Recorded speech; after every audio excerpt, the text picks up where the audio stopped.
The news day continues here on One News Now. I'm Diego Castro. President Marcos is eyeing the revival of the Philippine Sugar Corporation. Philsucor was a state-run firm that provided financing to facilities used for manufacturing and distribution of sugar and its byproducts. This firm was abolished during the previous administration. In a video message, Marcos said revitalizing Philsucor was one of the suggestions made during his meeting yesterday with stakeholders of the sugar industry. A document from the official Gazette showed that Philsucor was abolished by former President Rodrigo Duterte through a memo in 2018. The memo said the firm was abolished because its functions and purpose duplicate or overlap with those of the projects of the Sugar Regulatory Administration and state-run financial institutions.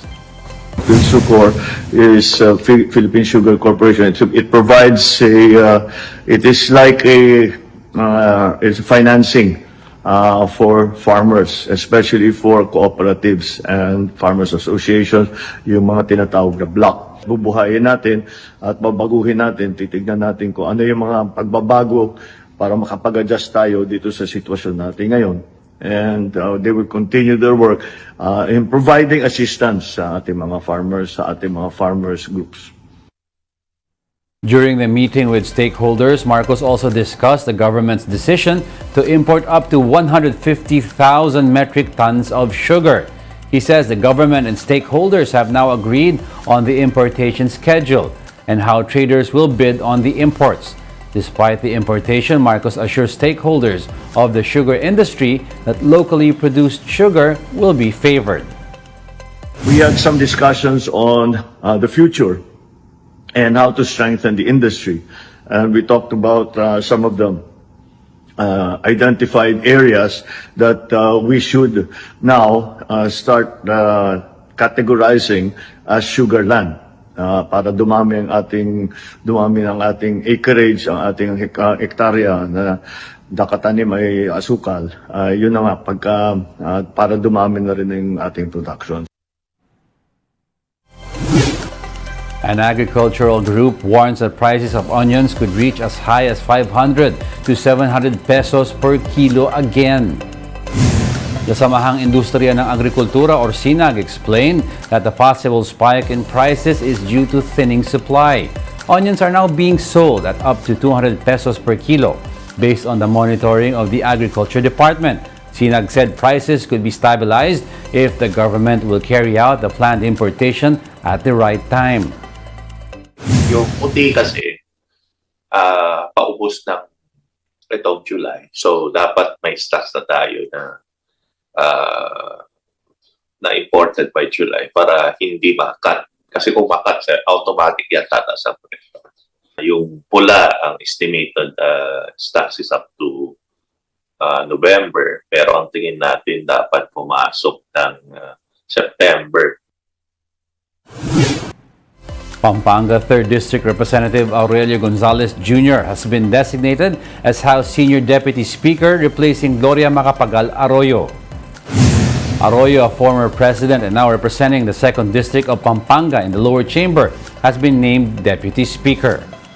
In a statement, House Majority Leader Manuel Jose Dalipe said this unburdens Arroyo of the heavy load required from the position.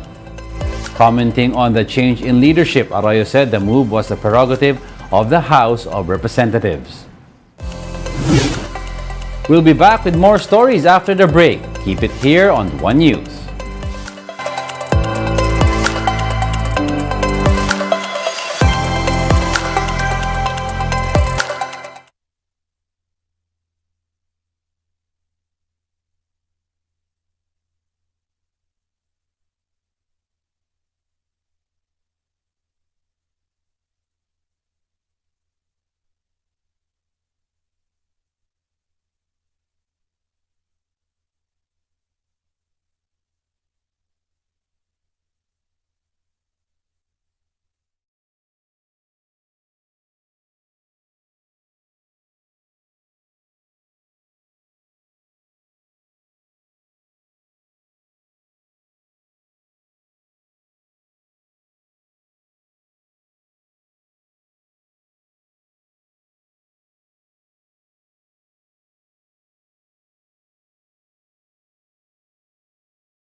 News now. I'm Diego Castro.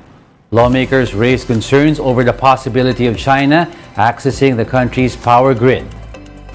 During a Senate panel hearing, senators stressed the need to review the 40% stake of the State Grid Corporation of China in the National Grid Corporation of the Philippines, or NGCP. Senators say they fear Beijing may use the territorial dispute as a reason to tamper with the Philippine power grid. In the same hearing, NGCP assured senators that the National Security Council, or NSC, has already inspected their facilities to confirm whether or not China has remote access to the power grid. However, the NGCP said that former NSC Secretary Hermogenes Esperon could not divulge the results of the inspection. This is where Senator Rafi Tulfo, chairman of the Senate Committee on Energy, brought out his copy of the results of the NSC's inspection. Mismo si John Esperon nagsabi may vulnerability na ibig sabihin na possible na pwede tayong ma-access yung ating national grid ng State Grid of China. Well, Na pwede tayong masabotahin. Vulnerable tayo sa ganong klaseng sitwasyon. Mr. Chairman, the National Security Council, in fact, as well as the National Intelligence Coordinating Agency, are working closely with us with regard to these issues. There's no such thing as 100% invulnerable cybersecurity system. Given the alleged vulnerabilities in the country's power grid, Senator Tulfo reiterated calls to review the NGCP's franchise. The senator also says he has brought up the matter with President Bongbong Marcos. I told the President na mas maganda kung yung systems operations ibalik na lang sa Transco at yung sa maintenance na lang ay mapunta sa NGCP at umuwi naman siya doon. Pero that has to be done through act of Congress. China did not directly address the president's statement that the Philippine government may retake control of the NGCP if needed. The Chinese Foreign Ministry called the Philippines a, quote, important partner of China. It added that Beijing supports Chinese companies in cooperating with the Philippines in accordance to local laws and regulations and producing mutual benefits. Suspended Negros Oriental Congressman Teves believes there is still no reason for him to return to the country, as charges filed against him have yet to reach the court. On Wednesday, the NBI filed multiple counts of murder, multiple counts of frustrated murder, and multiple counts of attempted murder against Teves in relation to the Degamo slay. The charges were filed before the Justice Department. But speaking to the big story, Teves points out that the charges have yet to reach the courts. He adds that the only reason for him to return to the country is if he is treated with a, quote, semblance of fairness. Teves continues to refuse to come back to the Philippines due to fears for his life. Hindi niyo ba napansin? Gustong-gusto nila yung katawan ko since 2 months ago. Why do they want my body so much? Ano bang meron sa katawan ko na gustong-gusto nila? Boeing has been saying na umuwi ka to face the charges since 2 months ago. Walang charges, sabay pinapauwi ako. Para ke? Di ba? What Okay. for? Congressman, Why do you want my body so much? In the same program, Teves also shared his reaction to the possibility of him being expelled from the House of Representatives. His 60-day suspension period will end on Monday, which means lawmakers will have to decide on sanctions that will be imposed on the suspended congressman. Among these options is expulsion. Teves says that although the lower house has promised to protect him once he returns to the Philippines, his life is still more important. He also believes that he should not have been suspended in the first place. My life is more important. Why will they expel me? In fact, I don't even understand why they suspended me. I was absent for 13 days. And I even filed for an extension of my leave. They never accepted it. Marami pa dyan, mas marami pang absence sa akin. Bakit ako lang yung na-sanction? Ano ibig sabihin nun? Di political persecution. Still on the charges against Teves, Pamplona Mayor Janice Degamo, the widow of slain Governor Roel Degamo, says the filing of charges against the suspended congressman before the DOJ is one step closer to justice. Mayor Degamo tells 1PHS sa Totoo Lang that she is so far satisfied with the government's handling of the case. Though Degamo believes that Teves is not coming back to the country anytime soon, she hopes the congressman will not walk as a free man when he does.